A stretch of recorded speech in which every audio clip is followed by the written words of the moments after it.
का स्वागत है और मैं हूं आपके साथ कल्याण झा। खबरों की शुरुआत अभी की बड़ी खबर से। नियोजित शिक्षकों को जल्द मिलेगी खुशखबरी। जी हां, हटाया जाएगा नियोजित शिक्षक शब्द। सीएम नीतीश कुमार ने नाम बदलने की सहमति दे दी है। शिक्षकों की बाकी मुरादें भी जल्द पूरी होगी। 5 सितंबर तक सेवा शर्त लागू करने की घोषणा होगी। सूत्रों के हवाले से यह खबर आ रही है।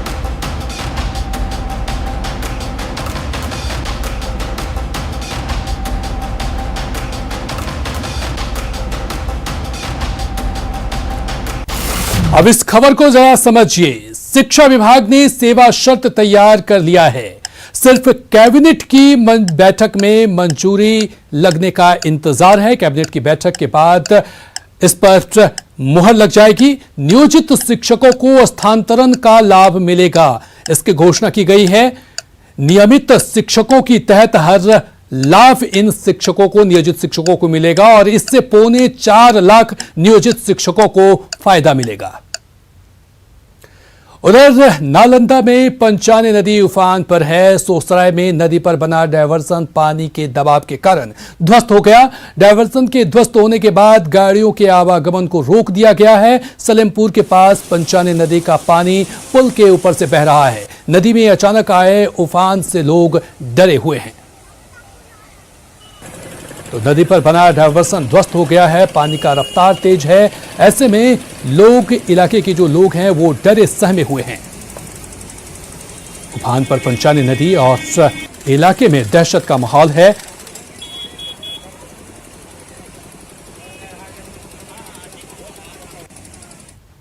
और न्यूज 18 की खबर का बड़ा असर हुआ है। गया के डोभी चेकपोस्ट पर अवैध वसूली के मामले में जिला परिवहन पदाधिकारी ने कार्रवाई की है। डीटीओ ने वीडियो में दिख रहे एक कर्मचारी और होमगार्ड जवान को ड्यूटी से हटा दिया है। साथ ही होमगार्ड के कमांडेंट को कार्रवाई के लिए पत्र भी लिखा है। वहीं डीएम ने डीडीसी और एएसपी को टीम बनाकर जांच करने और जल्द रिपोर्ट सौंपने का निर्देश दिया है। रिपोर्ट के बाद जरूरी कार्रवाई की जाएगी।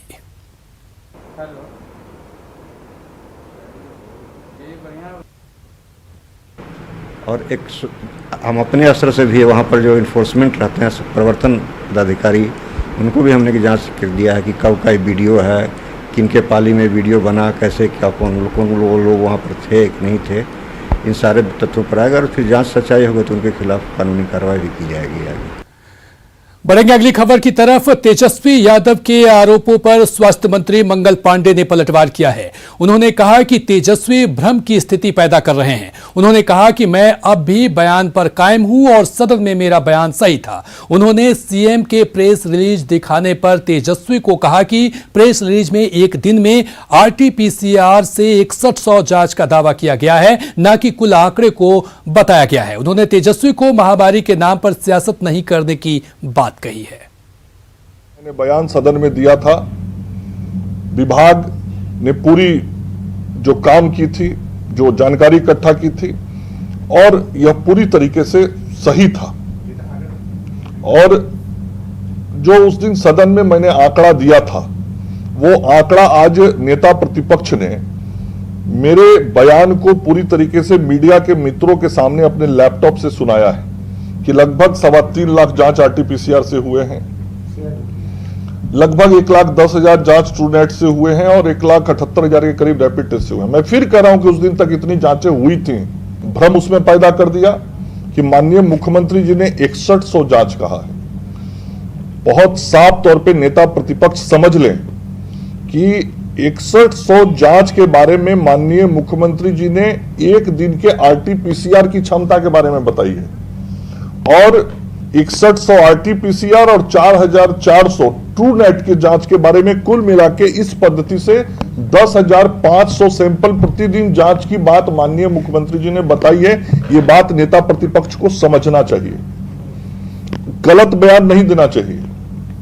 माननीय मुख्यमंत्री जी ने कोई अभी तक 6,100 जांच हुआ ऐसा नहीं कहा, जैसा उन्होंने आज बयान में मीडिया के मित्रों के सामने कहा।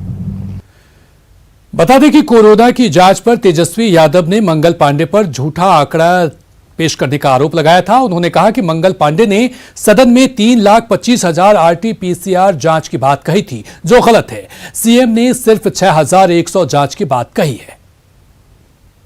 चिकन जो है लगभग 3 लाख, यानी टोटल जो जांच की संख्या है 6,12,000 टेस्ट हुए थे, जिसमें कि 3,25,000 जो है RT-PCR टेस्ट हुई थी। आप लोगों ने सुना होगा।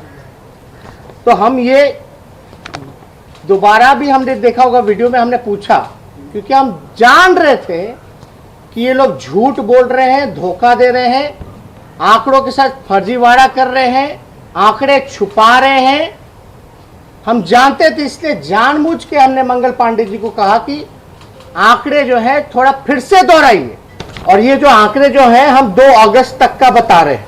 चाहे विधानसभा में मंगल पांडे जी ने बताया होगा तो 3 अगस्त को था, तो 2 ही अगस्त तक का बता रहे थे, और ये भी हम 2 अगस्त तक का बता रहे हैं। यानी टोटल जो जांच है RT-PCR का, वो केवल जो है 6100 जांच जो है RT-PCR का हुआ है।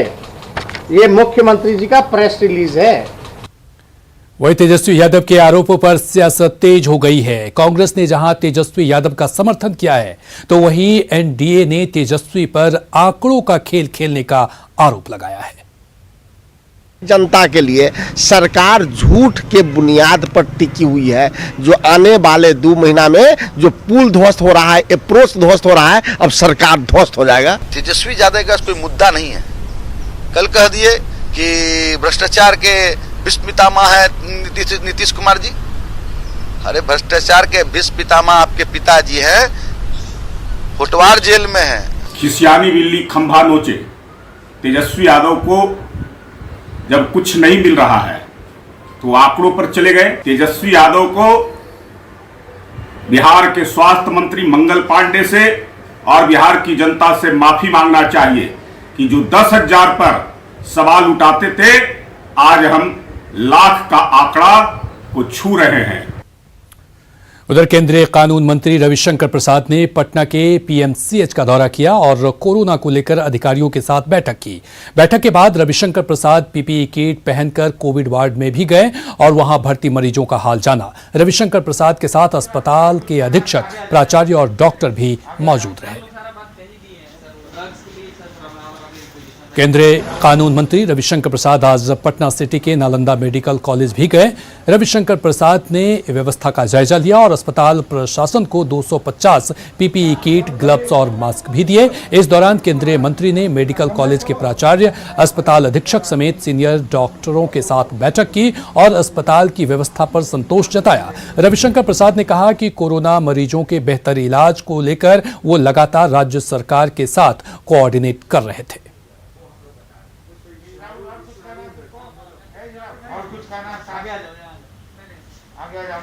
आज सुबह मैंने जिला प्रशासन के साथ सभी जनप्रतिनिधियों से बैठक की, फिर पीएमसीएच गया और फिर यहाँ आया हूँ। हमारे सारे डॉक्टर्स बहुत मेहनत से काम कर रहे हैं, उनका मैं अभिनंदन करता हूँ। इस चुनौती भरे समय में काम करना, जब एक डर का माहौल है, तो उन्होंने अच्छा काम किया। नर्सेज, बाकी सब। यहाँ स्थिति काफी सुधरी है, इसलिए मैंने पूरी रिपोर्ट ली और कुछ करने की आवश्यकता है। मैं सांसद के रूप में जो भी मदद होगा करूंगा। तेजस्वी यादव ने अपने सभी विधायकों को विधानसभा क्षेत्र में जाकर चुनाव की तैयारी में जुटने को कहा है। आरजेडी की चुनावी तैयारी बीजेपी, जेडीयू ने सवाल उठाए हैं। कमियों को निश्चित रूप से उजागर करेंगे और निश्चित रूप से इस बार जनता तैयार है कि तेजस्वी प्रसाद यादव को बिहार का मुख्यमंत्री और मुख्यमंत्री की ताजपोशी करेगी महागठबंधन और बिहार की जनता। इनके पास कोई मुद्दा नहीं है। तेजस्वी यादव जी, ये पहले बताइए कि आप 15 साल में आपके माता पिता का जो राज था बिहार का क्या स्थिति था? सब लोग से छिपा हुआ नहीं है। आप जनता को आज अपोजिशन है, सत्ता सरकार की कमियों के बारे में बताने जा रहे हैं, तो जनता के साथ रहते तब ना आपकी कमियों के बारे में सुनता। आपने कुछ किया तो है नहीं, अब आप सरकार की कमियों को लेके जाने वाले हैं। तो सरकार ने जनता के घर घर में राशन पहुंचाया है। उधर पिछले कुछ दिनों से चिराग पासवान ने नीतीश कुमार पर निशाना साध रहे हैं। उसके बाद अब जेडीयू नेताओं ने भी पलटवार करना शुरू कर दिया है। ललन सिंह के बाद जय कुमार सिंह ने भी चिराग पासवान पर हमला बोला और कहा कि जो खुद दिल्ली में बैठा है वो नीतीश कुमार के कार्यों पर क्या उंगली उठाएगा। जो राष्ट्रीय अध्यक्ष है, इसी में हमारे गठबंधन का एक साथी रहे हैं, एक बार भी बिहार की धरातल से कभी देखने का प्रयास नहीं किए।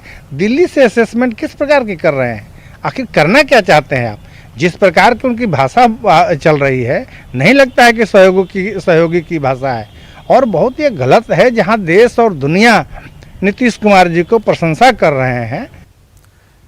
चलिए बढ़ेंगे अगली खबर की तरफ। मुजफ्फरपुर के 12वीं के छात्र आशुतोष मंगलम के प्रोजेक्ट को मंजूरी मिल गई है। आशुतोष मंगलम ने प्लास्टिक के कचरे से बायोफ्यूल बनाने की तकनीक इजाद की है। उद्योग विभाग ने आशुतोष के प्रोजेक्ट को टैग करते हुए 25 लाख रुपए की प्रोत्साहन राशि दी है। प्रोत्साहन राशि मिलने के बाद उद्योग विभाग के साथ मिलकर आशुतोष कचरा से बायोफ्यूल बनाने में जुट गए हैं। स्थानीय विधायक और नगर विकास मंत्री सुरेश शर्मा ने आशुतोष की काफी मदद की।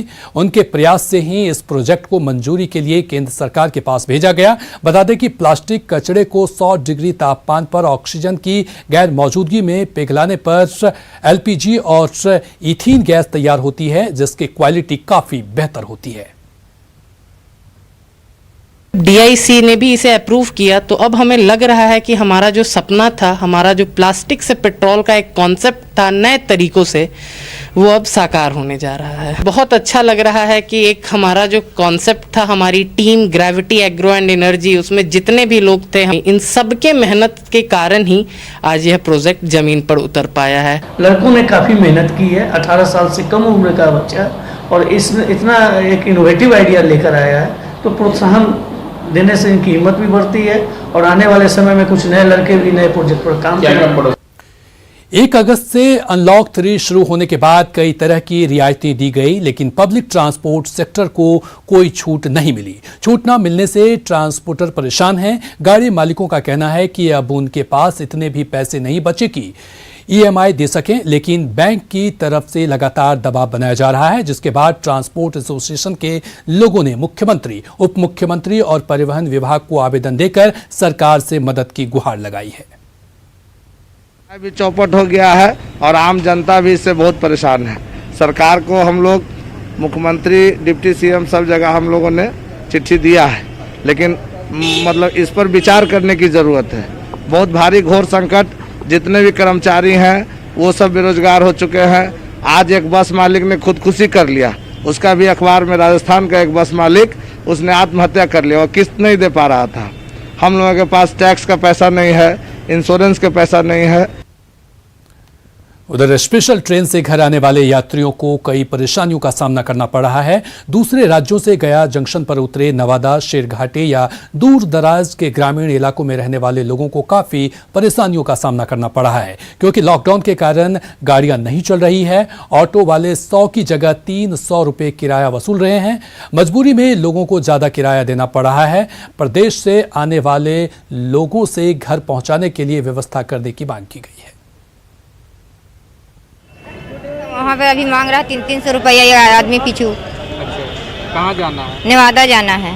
कोरोना के चक्कर में तो बहुत परेशानी हो रही है। अभी क्या हुआ? ट्रेन की भाड़ा बेसी है, सगरों तो बेसी है। यहाँ भी लग रहा है। ऑटो वाले देखिए 100 में जाते थे, 300 रुपये ले रहे हैं। तो जाना है, ये है घर तो जाना है, बल्कि 500 ले।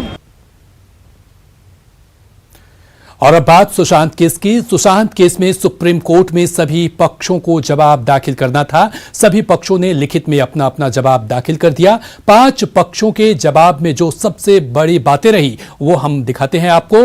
रिया की ओर से दाखिल जवाब में कहा गया कि पटना में दर्ज एफआईआर गैर कानूनी है। वहीं बिहार सरकार की ओर से कहा गया कि रिया की याचिका प्रभावहीन है। पिता की ओर से दाखिल जवाब में कहा गया कि बिहार में पहली एफआईआर दर्ज की गई है, जबकि महाराष्ट्र सरकार की ओर से दाखिल जवाब में कहा गया कि केस सीबीआई को ट्रांसफर ना हो। वहीं सीबीआई की ओर से दाखिल जवाब में कहा गया कि सीबीआई को जांच जारी रखने देना चाहिए। उधर सुप्रीम कोर्ट में आज सुशांत के पिता और महाराष्ट्र सरकार की ओर से जवाब दाखिल किया गया। सुशांत के पिता की ओर से जवाब में कहा गया कि बिहार पुलिस ने ही पहली एफआईआर दर्ज की। अब तक महाराष्ट्र में न एफआईआर न गिरफ्तारी हुई। वहीं महाराष्ट्र सरकार ने एफआईआर दर्ज करने को दुर्भावनापूर्ण बताया। सुशांत के पिता की ओर से कहा गया कि मुंबई पुलिस पर परिवार को भरोसा नहीं है। वहीं महाराष्ट्र सरकार की ओर से कहा गया कि एकल पीठ सीबीआई को केस ट्रांसफर नहीं कर सकती। सुशांत के पिता की ओर से सीबीआई जांच के लिए आदेश देने की मांग की गई। वहीं महाराष्ट्र सरकार की ओर से मुंबई पुलिस को ही जांच करने देने की बात कही गई।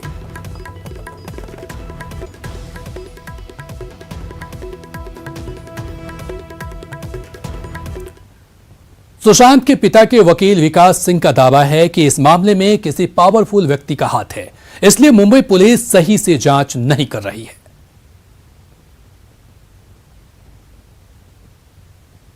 हर घर घर में आज के दिन में ये चर्चा का विषय हो गया है और मुंबई पुलिस ही एक है जो इस चर्चा में इसको दबाना चाह रही, बाकी सबको उभारना चाह रहा है कि भाई सच्चाई तो पता चले कि एक्चुअली हुआ क्या है। तो इसलिए ये जो है बड़ा ही इनका संदेह में चल रहा है इनका व्यवहार और सुप्रीम कोर्ट को इसको बड़े कड़े नजर से देखना चाहिए। तो ये है जो कि ऑनरेबल जज ने भी उस दिन हियरिंग के दौरान पूछा रिया के वकील से कि आपने तो खुद ही सीबीआई की मांग पहले भी की थी, फिर आपने हलफनामे में भी कह दिया कि आपको सीबीआई चाहिए, तो आज के दिन अब आपके पिटीशन में बचा क्या? महाराष्ट्र सरकार तो पिटिशनर है नहीं, कोई रिलीफ तो क्लेम कर नहीं सकता है। तो रिया ने खुद ही सीबीआई मांगी थी और अभी भी मांग रही है और हम भी सीबीआई मांग रहे हैं, तो सारे पक्ष जब सीबीआई मांग रहे हैं तो फिर आज के दिन में इस पिटीशन में बचा क्या? इन्वेस्टिगेशन प्रॉपर तरीके से होगा तो डेफिनेटली इसमें सच्चाई ऐसी निकलेगी जो कि पूरा देश चमक जाएगा कि भाई ये क्या, इसमें क्या क्या हुआ है इस मामले में।